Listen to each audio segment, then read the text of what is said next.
to Dear Hank and John. Or as I prefer to think of it, Dear John and Hank. It's a comedy podcast, which hasn't been very funny lately. Or was it ever funny? It was never funny, Hank, trust me.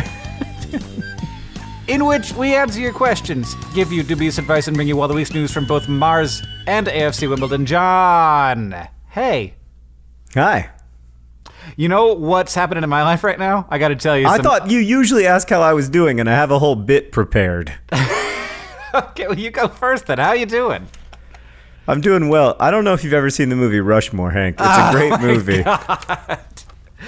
There's a moment in Rushmore where the character played by Bill Murray says to a teenager, "What's the secret, Max?" And the teenager replies, "I guess you've just got to find something you love to do and then do it for the rest of your life. For me, it's going to Rushmore." And often in the last 10 years, Hank, I have felt that I have unlocked that Max Fischers secret to life and am fortunate that it is not attending one particular high school. But at the moment, I'm a little bit jealous of Max and his singular focus and his ability to understand precisely what he wants from his life. I would also love a singular focus. Do actual people have a singular focus? And also, is it a key to happiness? Because it seems well, I'll like tell you what, I think be. the guy who made Rushmore, Wes Anderson, does have a singular focus, and it's making Wes Anderson movies. And I think he kind of wakes up in the morning and that's what he wants to do. And he doesn't sometimes in the afternoon while he's filming a movie, he doesn't drift off and think, maybe I'll start a convention about podcasts. Speaking of which, there is very little time left to back the PodCon Indiegogo. If you go to podcon.com, if you're listening to this, there's 1 or 2 days left, or possibly 0. But there still will be tickets available after the Indiegogo ends, just they will be more expensive and not all of the same things will be available. So there are a number of things that are only available. Anything over $125 is not available after the convention. All those special Indiegogo things. But John, that's not the thing that is exciting me right now. Certainly, it's something I'm working on, and I am excited about it. But not as exciting as the fact that I just got a microscope. Oh, I have a microscope. Do you? Oh, it's amazing. So good. Dude, it's so when you look up close at the world, it looks totally different. It's all so... I got really obsessed with fabric recently, John, and I wanted to know everything about it, and so I've been doing a lot of research about fabric. But one of the problems is I want to know why things feel different and why they are different, and one shirt feels different from another one, and your pants feel different from your sheets, and all that stuff. And so I've been doing a bunch of research, but it's there's just not you can't do it all until you actually get to look at it. There's reading about it, but then looking at it. And a lot of the stitching is so fine these days that you can't really look at it without a microscope. So I got a microscope specifically just to look at fabric. And I feel like this is my singular focus. This is my going to Rushmore. And all I want to do is look at fabric and talk to people about how textiles work. This is probably not going to surprise you, Hank, but when I got a microscope, the very first thing that I did was prick my finger and look at the blood. I did do something that Randall Monroe of XKCD suggests you never do, which is look at the undersides of your fingernails, which I did, and I agree, don't do that. Ugh, that sounds disgusting. No, I found looking at my blood very helpful, though, because I was looking at, these millions of cells, or I don't know how many, in a single drop of blood, as I moved the slide around. And I just remember thinking, I bet these cells all think that they are important and interesting in precisely the same way I do. That is not the case, John. I can guarantee you your blood cells don't know anything. They're not even nucleated, John. I don't think you could actually guarantee that. Let's get to a question from our listeners. Hank, I don't have a short poem for the day. This question comes from Joey. It is very important, and we need to get to it quickly. Joey writes, I came home from work today, and my front and backyard had been mowed. What should I do? Should I be freaked out? It was a little tall with some weeds and things, but not to such a degree that I should be on the receiving end of some kind of lawn care vigilantism, right? Yours in discomfort, Joey. Don't go in my yard with your... I have a story. I have a story too. You go first. I may have told this story on the podcast or somewhere before because it. Oh my goodness! So I used to live in a house that was a rental, and there were 3 units, and one day my landlord was hanging out, and he was like, "Hey, did you pull up the flowers that were back behind the fence?" And I was like, "No, I didn't pull up any of your flowers. No, I don't do like voluntary yard work." And then another of my neighbors like came out into the back porch area. And he was like, "Hey, did you pull up the flowers that were back by the fence?" And the guy was like, "Those weeds?" And my landlord was like, "No, the flowers that were back there." And he was like, "There was some weeds that I pulled."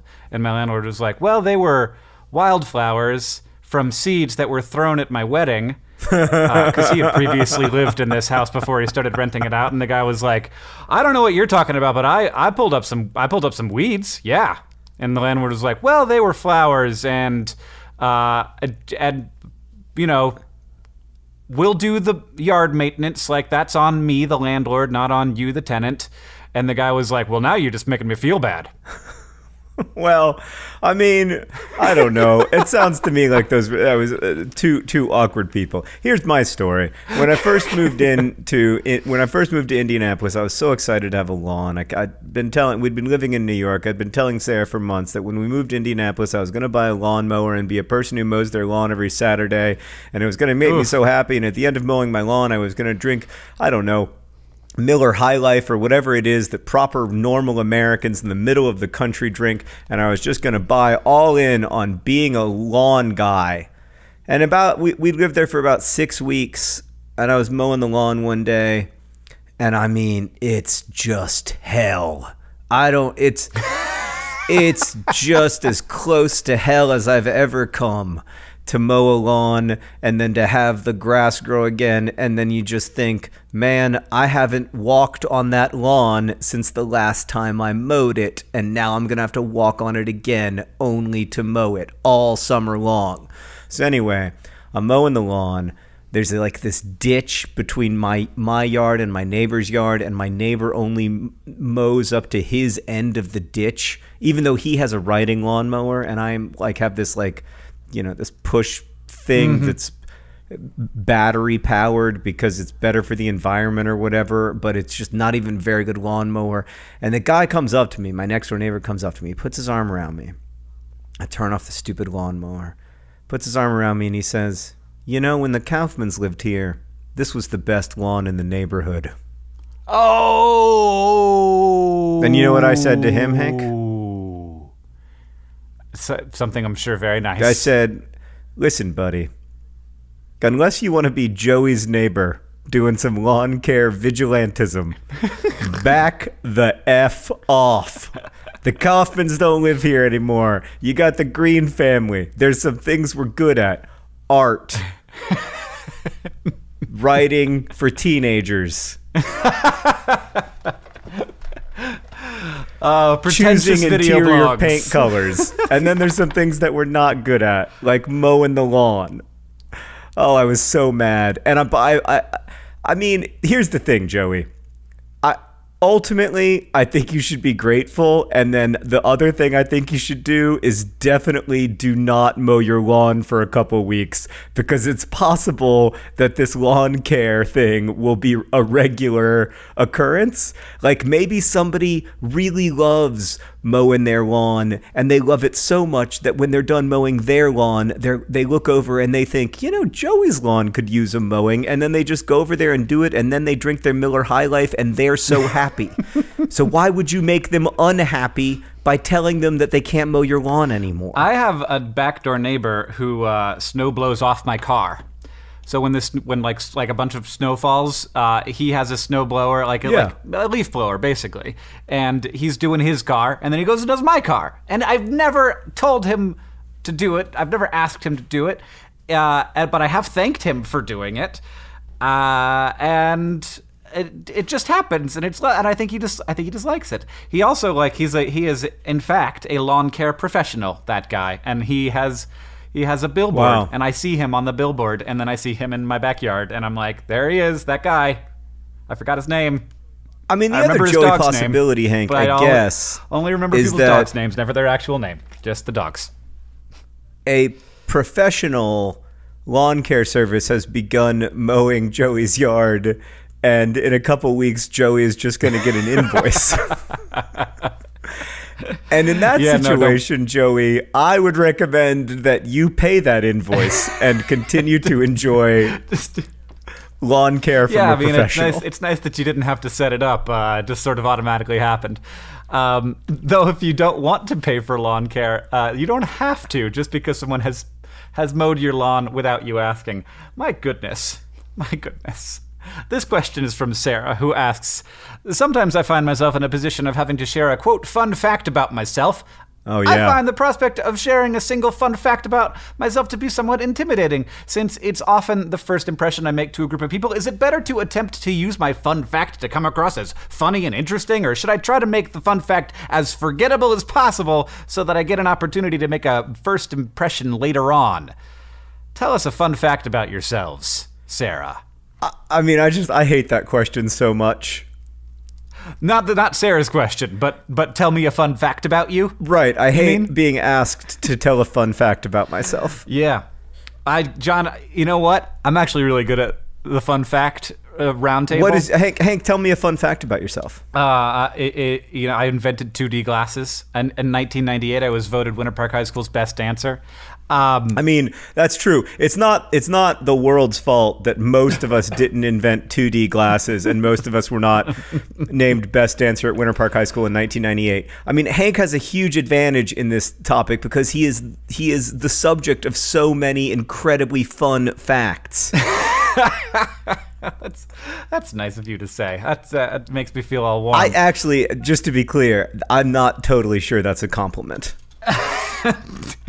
The most recent time I did this was in like birth class, and I actually did a really bad job. I wanted to try out something new, so I instead of saying like a fun fact about myself, I kind of just talked about like what I was into, kind of in the hopes that I would find somebody else who was into the same things. So I said I'm really into hard science fiction, and I don't know that everybody in the room knew what that even was, but also definitely that's not a fun fact. No one in the room was also into hard science fiction. I was basically looking for some other dad who's going to have a kid the same age as mine, first kid, and we're going to be like besties. But alas, it was a bunch of Missoula, Montana hiker and snowboarder folk because that's who lives here. So here's what I want to say to Sarah. I have a Sarah thing. So first thing you got to know is that if you go first or second, like nobody's gonna hear what you say because everybody is way too busy thinking of their own fun fact. That's true. And in fact, everybody behind you. Maybe you want to make it. Maybe you want to make sure that you go first or second so that no one will remember your fun fact, and then make it just an outrageous lie. So it could be like. My fun fact is that on the set of the movie La La Land, I had a brief but extremely intense affair with Ryan Gosling. We aren't seeing each other anymore, but for those 48 hours, I have never felt so loved. Who's next? Oh, God. My fun fact is that my great-great-grandfather designed the penny. That's great. Oh, my God. I don't even know if that's... Hank, for all I know, that's true, and we have the same great-great-grandfather. It could very well be true. Yeah. Yep. We have several. If you put another great on there, there's like 35 potential people. That's good. Okay, let's actually, you know what, Hank? Let's all just agree to use that fact no matter what.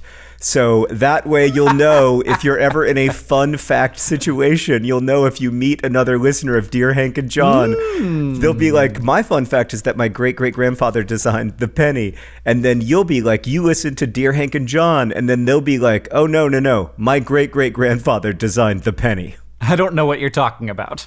My great-great-grandfather was Abraham Lincoln. He put his own face on the penny. My great-great-grandfather, Abraham Lincoln, pressed the side of his face against a huge piece of copper. And what resulted from that was a coinage that ought to not exist. It was once useful and no longer is. I mean, how long have we even had have we had the penny for as long as we've had a dollar? Because like, how have we had this thing for so long through so much inflation? Let me explain to you how long. How much was a penny Let me explain to you how long we've had worth? the penny. Hank, let me tell you how long we've had the penny. Do you want to know how long we've had the penny? How long? We've had the penny so long that when the penny first became the smallest piece of coinage available, it was worth more than today's quarter. Wow. What I'm telling you is that 130 years ago, they survived with the lowest coin available being worth a quarter, and the world did not fall apart, and the economy did not suffer, and nothing terrible happened because pennies and nickels and arguably dimes are just not good. They should not exist. We should move on to another question. This one is from Addison, who asks, Dear John and Hank, John, you frequently state that you are a Christian. I wouldn't say I frequently state it, but okay. If you believe that one's faith has eternal consequences, as most Christians do, then why are you so okay with Hank's lack of faith? Hank, how do you get along so well with a brother who has such a different worldview from you? 1 foot in the grave, Addison. I mean, so yeah, John, I've never asked. Where do you think I'm going? I mean, where am I gonna go? I mean, we're laughing, and that might be disrespectful, and I apologize if it comes across as disrespectful. Yeah.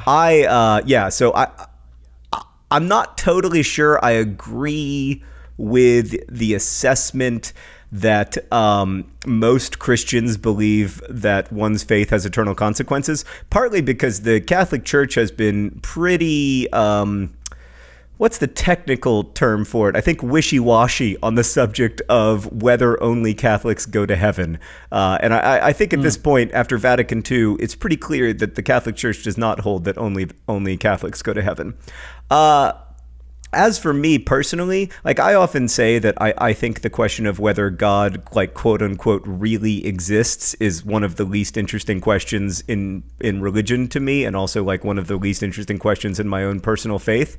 I also am not very interested in the question of whether there is an afterlife or what that afterlife would look like or who it would include or exclude. But I am not in any way worried about Hank's eternal soul. It's just not my theology, I guess. It's just not the way that, I mean, everybody constructs a certain theology that hopefully to them like makes sense and is consistent and can be applied in all situations, and doesn't have, huge gaping holes in it. And I've worked hard to kind of build a faith that I think works for me on that front. But I am not worried about Hank's soul. I think Hank is a good person, and I think he's good. I think he'll be fine. Yeah, I mean, I appreciate you answering this question. When I saw it, I was like, I would like to hear John's answer to this question. But I also, of course, didn't want to point you and say ha, you have to answer this now. But thanks for asking, Edison, and thank you, John, for answering. I do in general, like as a person who does not have a faith, I often find it weird how focused we get on these questions that seem to me kind of, I don't know, I don't want to say pedantic, but just a little bit there's a much bigger set of questions here about how to be a person, and getting focused on the places where we disagree when we agree on what I think are much more important things. That's how I get along with people who have, quote, a different worldview from me, because we don't have a different worldview. We have a different understanding of the nature of the cosmos a little bit, but in terms of how to act and be a person, I think that we agree on more than most people I have ever met. So that is how I get along well with my brother. Yeah, I mean, the analogy that I use, and I'll, of course, always be suspicious of analogies, especially be suspicious of analogies when it comes to religion. But the analogy that I use is imagine that someone is screaming, "Your house is on fire." In that situation, I am not very interested in who's screaming, "My house is on fire." Like, maybe it is God, maybe it is a fireman. The relevant issue to me is that the house is on fire.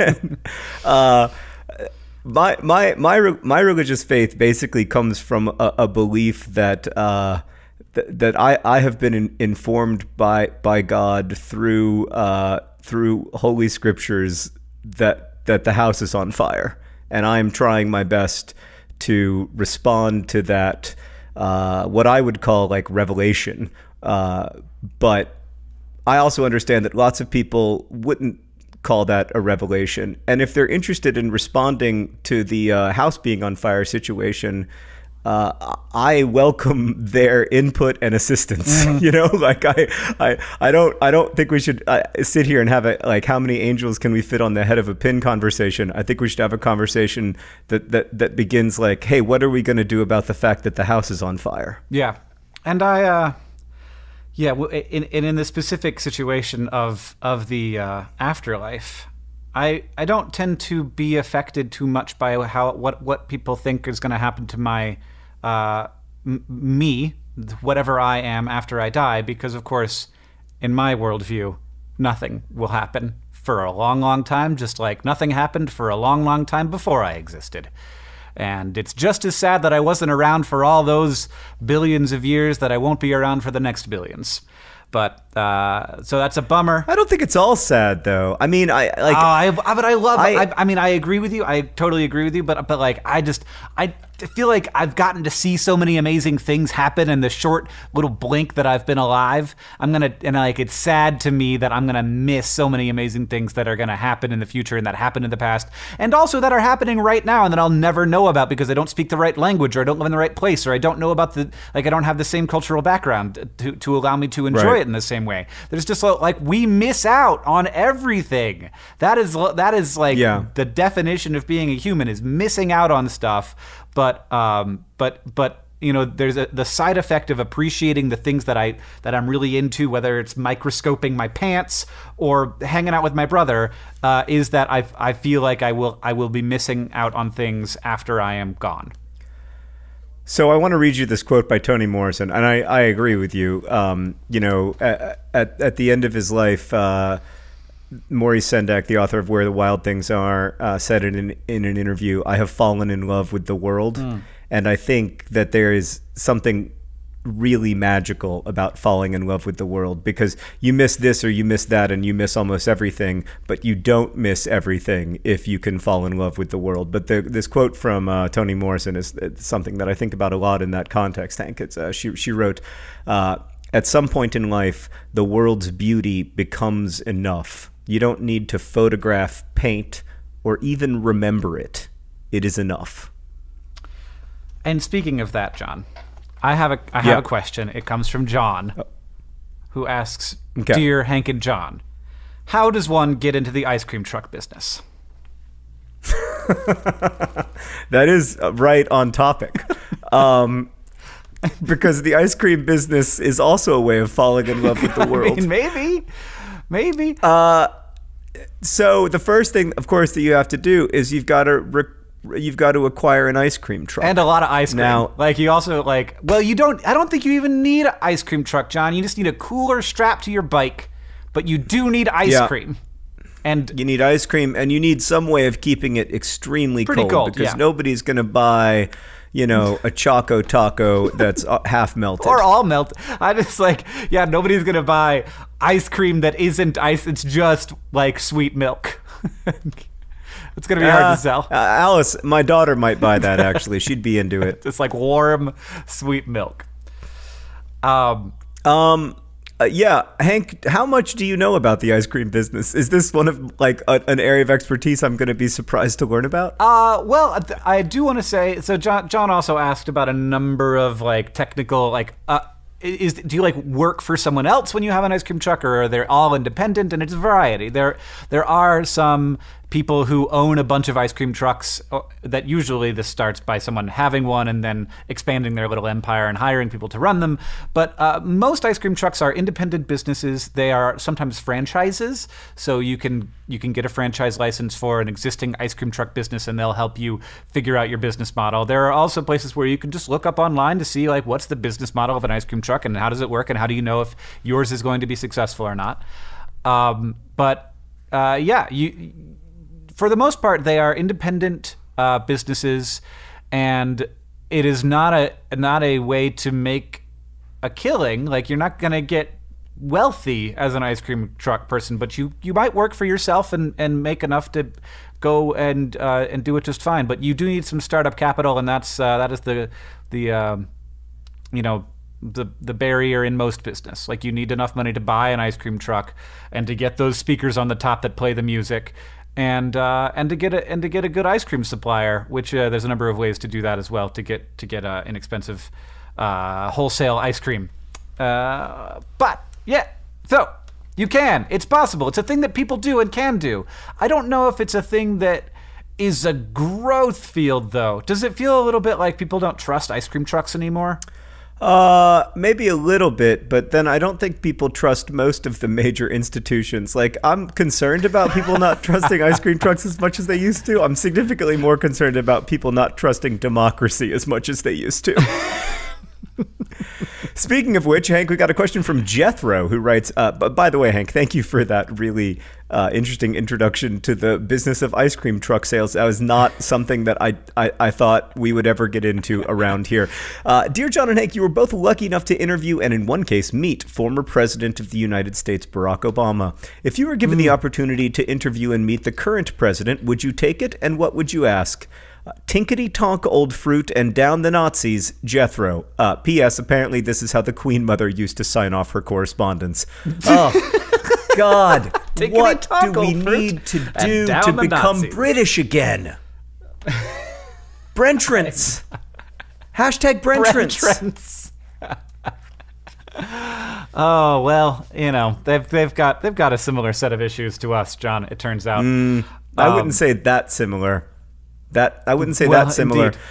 For a little bit of context, Hank, there are a number of people in Britain who have "I heart the NHS" tattooed on their bodies. I would ask you very sincerely, is there an American with "I heart the American healthcare system" tattooed on their bodies?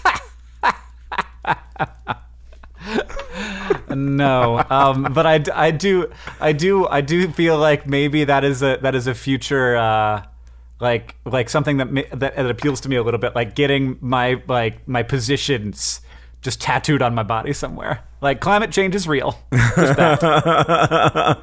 All right, but to the question. Yeah. To the question. What was the question? Would you interview President Trump, and what would you ask him? Right. I forgot what it was because I didn't want to answer the question. I don't think that I would. Yeah. I like in all honesty, like, I think that there's a funny answer to this question that I didn't go to, but it's hard for me to be funny around this topic right now. Yeah. But no, I don't think I would. If I gotten to a headspace where I wanted to, I feel like I would probably only ask him one question, and I would ask it over and over again.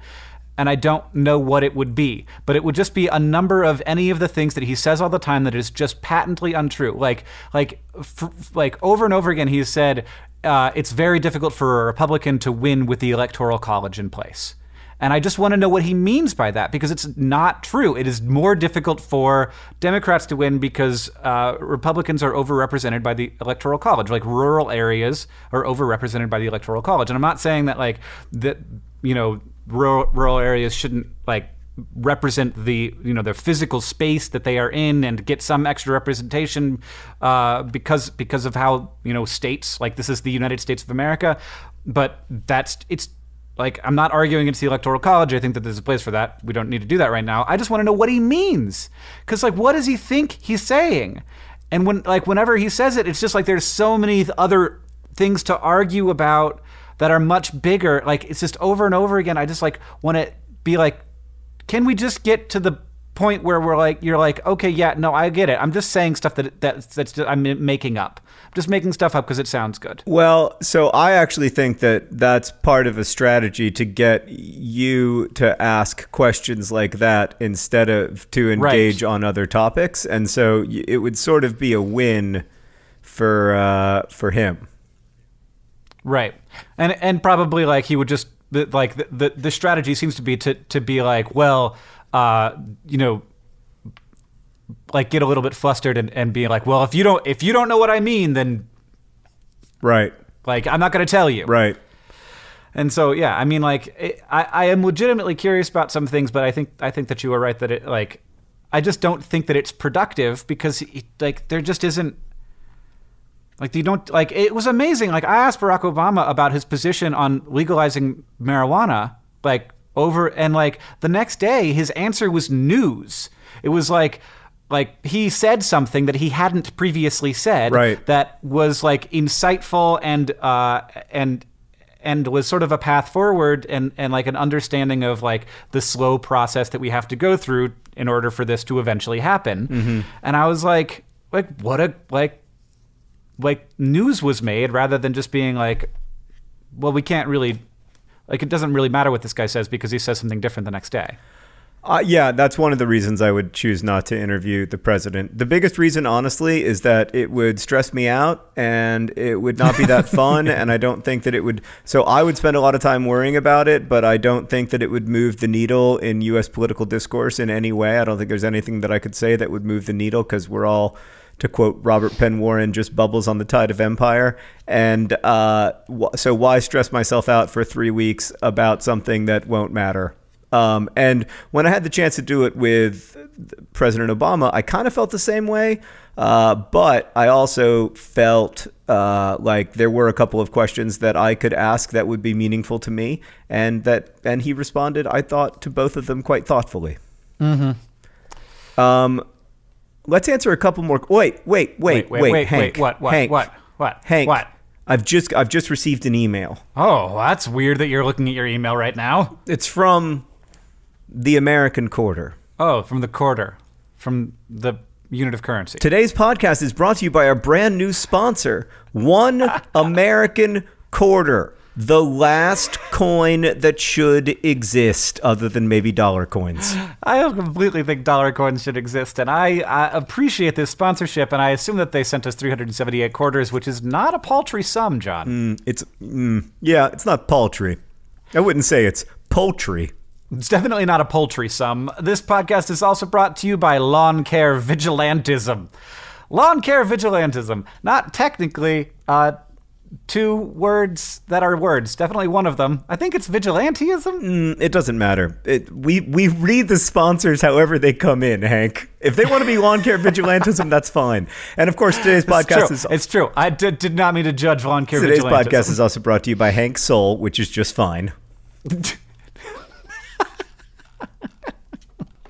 And finally, this podcast is brought to you by John's Ice Cream Truck Business, an independent source for all of your delicious, warm, sweet milks. I think the only thing, just to go back to a previous point, even in saying that I think your soul is fine, I fear that I might have offended you by implying that you have a soul. So I'm sorry if that hurt your feelings, but I do think that you have a soul, and that is probably something that we do disagree about, but it's not a big deal to us. But I apologize for implying that you have an actual soul. I do not mind you thinking I have a soul. Like, this is not a thing that bothers me. Great. I'm going to keep thinking it. I don't know exactly why it doesn't bother me. But lots of people think things that I don't think that don't have a negative effect on me or the world. I don't know. Yeah, I think that's great. I think it's good. I like that we don't agree about everything. But I actually think that is one of our less interesting disagreements. We've got really good, proper disagreements about, for instance, whether the movie Rushmore is important to see tomorrow.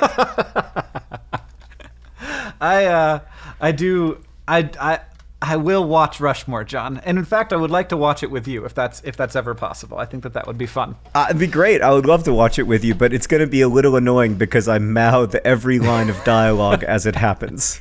All right, this question comes from Dinny, who writes, Dear John and Hank, I don't know what's happening, but whenever Gunnarolla kicks in as I'm listening on Overcast, I get a smile and pep up. I can't wait for the poem of the day. Oh, I'm sorry to disappoint you, Dinny. Get news from Mars and AFC Wimbledon, and listen to the rest of the dubious advice that you two dole out. In short, your podcast is a highlight of my podding week. The problem is I'm almost 60 years old, not your target audience. Does this mean I'm going through a midlife crisis? Quick pause. Mm-hmm. Nope. No, let's finish the question before I deliver the hammer. Should I just stick with NPR and act my age? Should I buy a Ferrari? Deadpans and bedpans. Dinny. Right. Excellent. Nice one. That's a great sign-off, deadpans and bedpans. I mean, that's... not since the Queen Mum have I heard a sign-off of that quality. Not since one question I can only guess that Dinny is British, just like I desperately want to be again. What's the hammer, John? What are you going to crush down? I think it's a little late to talk about midlife crises. As you know, Hank, I feel very strongly that the term middle-aged has been inappropriately hijacked by people who are not middle-aged.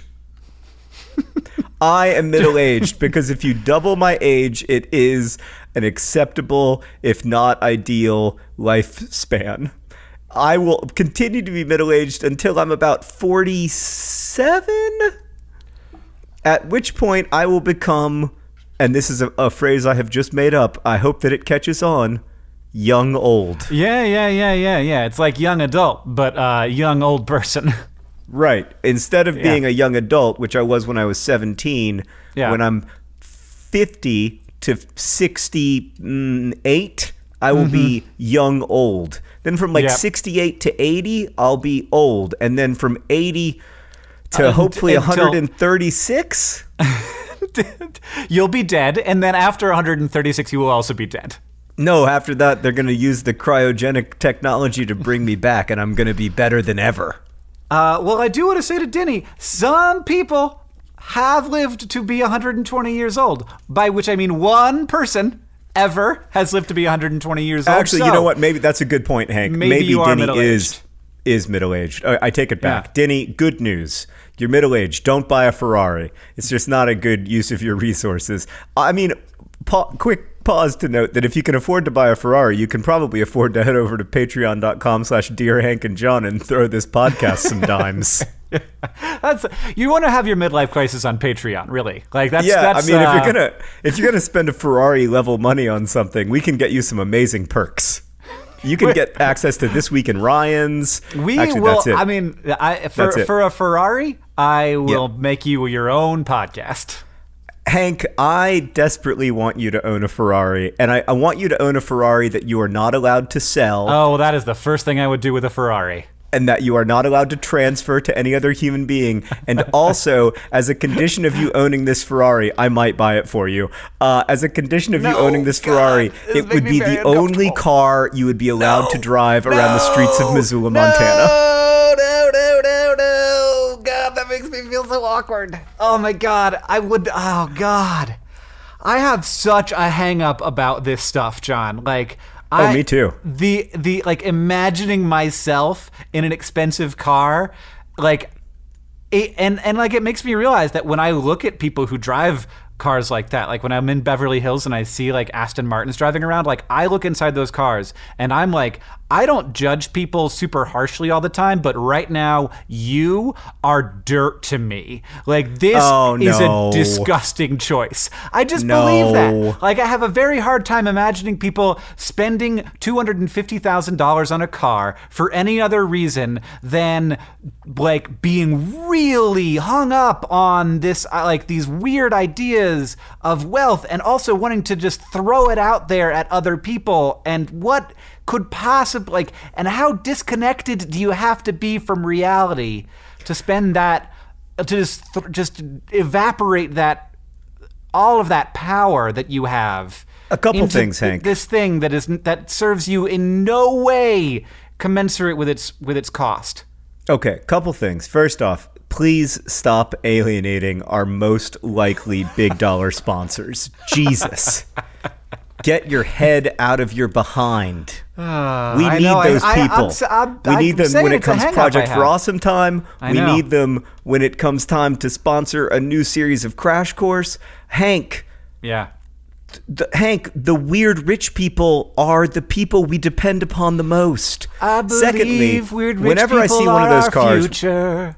Treat them well and they're already leading the way. Whenever I see one of those cars, I try to tell myself, okay, is it not possible that this person has one singular tremendous passion, which is the magic of automotive engineering, and they are trying to push it forward through this purchase, and it is so important to them, and it is the thing that gets them up in the morning, the way that I love AFC Wimbledon, which I also waste a ton of money on. Well, I wouldn't say waste, I would say invest. Might it not be their AFC Wimbledon, a thing that gives them joy and structure and meaning in a place where they really struggle to find it? And so that's how I try not to judge them. So I'm just saying, Denny, if you want to buy a Ferrari, which is, by the way, it sounds like you don't. See, this is really, really way off the question. If you want to buy a Ferrari, just have a good long think about it. But it sounds from your question like you definitely don't. The question is it socially acceptable to be a 60-year-old fan of Dear Hank and John? And the answer is overwhelmingly, unambiguously, yes. Yes. Yes. Thank you. We think that is awesome. It made our day. That's why we read your question and had a fight about expensive cars. I definitely don't feel like there's anything about this podcast that's like particularly youth-oriented, right? No. In fact, we devoted like half of an episode to Kokomo, the Beach Boys song. By the way, Hank, we might have gotten 500 emails about Kokomo. Everyone has heard Kokomo. We apologize to all the people who felt less than human because they felt excluded because we thought that they didn't like or listen to Kokomo. That is our bad. Our bad. We're sorry. Apparently, Kokomo has had many lives in many forms since it was first released, and so in a lot of children's media, especially. Like there's a Chipmunks Kokomo, there's a Muppets Kokomo, so there's lots of Kokomo for people to consume as children, whether or not they were born in the 80s. Speaking of which, Hank, we need to get to some corrections real quickly before we get to the news from Mars and AFC Wimbledon. We have some vital corrections this week. We got at least one vital correction, John. We have 3 vital corrections and several others that we're not going to get to because of time. Kevin wrote in to say, my son and I were listening to your pod. He's a pilot in training. He tells me that when planes crash, their tail numbers can be reused for other airplanes, but all crashes are still tied to that tail number. So that likely means that the young person who was born in an airplane was born in an airplane that had not crashed, which is probably, it's good news for her. We are not in a sliding doors multiverse situation. Also, Kevin and Christian Saliga point out that the steering wheel is not called a steering wheel on an airplane. It is called a yoke. Also, I received an email from Beto who wrote, Dear Brothers Green, in a recent episode of the pod, you talked about rodents, and at some point John mentioned how there were no rodents larger than a baby, at which point Hank corrected him, saying how wrong he was. And then, of course, I freaked out and just kept saying nope and stopped telling me about these rodents. Now, Beto points out, I was born and raised in Venezuela, and as a proud Venezuelan, I cannot let this slide. The biggest rodent in the world, the capybara, is native to Venezuela and Brazil and is, in my opinion, one of the cutest freaking animals there are. With all that is happening in my country, I believe we have enough bad rep as it is. I mean, Hank is laughing, but Beto, seriously, I am deeply sorry and deeply concerned about what is happening in Venezuela right now. And then Beto sent 3 amazing pictures of these rodents that they look nothing like rats. They look like lovable, huggable dogs with rodent faces, and I have completely fallen in love with them. And I just want to say entirely for the record, I was wrong. I was wrong. I was wrong. We're going to post these to the Patreon. They're very cute. Oh my gosh. They're so Hank, cute. do you want to read the Star Wars one? Because it was fascinating. Yeah, so our final correction is from Anonymous, who does not want to let everybody know about who they are. Dear Hank and John, big fan of the pod. In a recent episode, Hank discussed various clothing clasp mechanisms of Star Wars and how they appear to have all the same technologies that we have here on Earth. However, I have worked with the Star Wars license, and I have even had the privilege of creating characters that occupy the expanded universe. This is very cool that this person listens to the pod. During this process, we actually got a lot of notes regarding concepts, phrases, and items that don't exist in the Star Wars universe. Examples include the term refresher instead of bathroom, and the conspicuous absence of ordinary paper products. Do they also not have paper products in the bathrooms? Because do they just have the 3 seashells? Because I still want to know how those work. At any rate, there are no bathrooms, Hank. Oh, they just refreshers. Have right. Sorry. No toilet paper in the refreshers. At any rate, I'm here to inform you that in a galaxy far, far away, there are no shoelaces. During the development of our product, we were instructed to alter a particular character's combat boots to remove any trace of bootlaces and replace them with straps. Since one can find the occasional cord in a Star Wars garment, I am given to imagine that the restriction is largely limited to aglet technology. So that's the holes that the laces go through. So while I find it hard... What? That's not what an aglet is. Oh, what's an aglet? An aglet is the little thing at the end of the shoelace. Oh, that's super weird. Somebody hasn't watched every episode of Phineas and Ferb. Okay, go on. So while I find it hard to imagine a more truly trivial piece of trivia, there it is: costumes and cannons anonymous. That was fascinating, and now that is an epic piece of trivia. Don't be surprised if that pops up in something that I write someday, because that is an epic piece of trivia. Speaking of epic, Hank, what's the news for Mars? On the surface of Mars, John. Yeah. There is a fish. Mm-hmm. What? Really? Well, I mean, that is finally some proper news from Mars. I was checking to see if you were listening, and you totally weren't, because you just said, mm-hmm. And then, it took me a second. It just took me a second. There's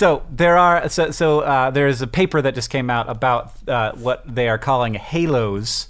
And they are basically these areas of lighter geography around fissures in and around Gale Crater, which is this ancient lake bed that definitely had water in it for hundreds of thousands of years consecutively at the beginning of Mars's history, and then was all gone by about 3.5-ish billion years ago. So that's where Curiosity rover is at. And so they're getting lots of very good, interesting... I said hundreds of thousands of years, I think. I meant to say hundreds of millions of years consecutively. So this is fairly new information that Curiosity has given us, that this was a lake bed for a long, long time. Long time. But by 3.5 billion years ago-ish, it seems like all that was gone. But these halos are indicating that while it was no longer a lake bed, there was at times flowing water that was laying down these silica sediments, which is what causes the light color. And that would have been groundwater seepage. It may have been like precipitation running down in rivulets, but probably it was groundwater related. And that groundwater would occasionally come up to the surface and then leave behind the silica on the surface.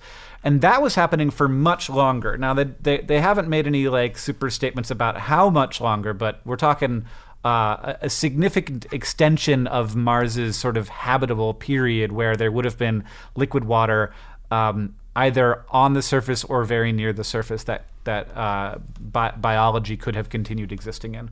So it's a new paper. Just came out, and it's exciting stuff. That is cool. I mean, it's still not quite the same thing as a fish on Mars. No. There's not a fish as far as we know. But if there was a fish, it would not be on Mars. It would definitely have to be somewhere in, or just dead. Could just be somebody just threw a fish really hard and it hit Mars. I mean, really hard. Tank, do you know where I was 1 year ago today? Were you at the Indianapolis 500? No, I wasn't at the Indianapolis 500 because I had already left the Indianapolis 500 to fly to London to attend the playoff final between AFC Wimbledon and I don't even, Plymouth Argyle Football Club, who, by the way, Hank, got promoted this year from League Two. So even though they suffered heartbreak at Wembley a year ago today, they have since gone up, which is wonderful news. Very happy for them. But of course, here in the Wimbledon fan community, we have all been reliving that magical day where Lyle Taylor, the Messi from Montserrat, the Cristiano Ronaldo of the Caribbean, scored a vital goal to put the Dons 1-0 up, and then Adebayo Akinfenwa, with the last kick of his AFC Wimbledon career, scored a penalty to secure a 2-0 victory. AFC Wimbledon went up to League One, where, of course, they finished 15th this year, having not scored a league goal in April, which, when you combine those two facts, is pretty impressive. And on the topic of not scoring a league goal in April, they have just signed a new striker who's also kind of an old striker. He used to play on loan for AFC Wimbledon, and his name is Kwesi Appiah or Appiah. I actually don't know how to pronounce it, but he had a good loan spell for AFC Wimbledon when he was last with the Dons, and I'm very excited and hopeful. And it is very likely that he has signed, because word on the street is that Tom Elliott, the most successful striker for this season's AFC Wimbledon, is likely headed to the championship. He is going to be headed to a team that just got promoted from League One up to the championship, which is great news for him. But because he's out of contract with AFC Wimbledon, Wimbledon won't get a fee, I don't think, for that, which is for that move, which is unfortunate. But it is good news for Tom, and Wimbledon want to be the kind of club where people are so successful that they can play in higher leagues, although of course we would have liked to hang on to him.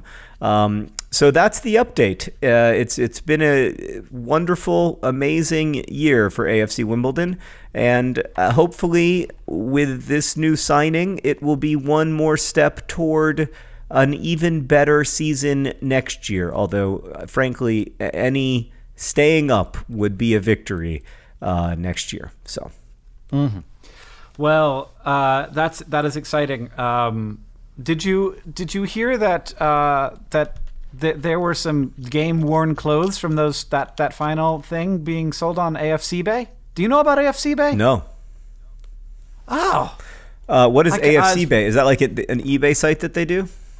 Yeah. No. It's an eBay site that they do, and they have a bunch of stuff. And I recently got something. It wasn't from that playoff game, but I did get a pair of AFC Wimbledon shorts for you that have the logo on them that were worn by Lyle Taylor in a game, because I thought that would be. Oh, that's great. Thanks, man. That was nice of you.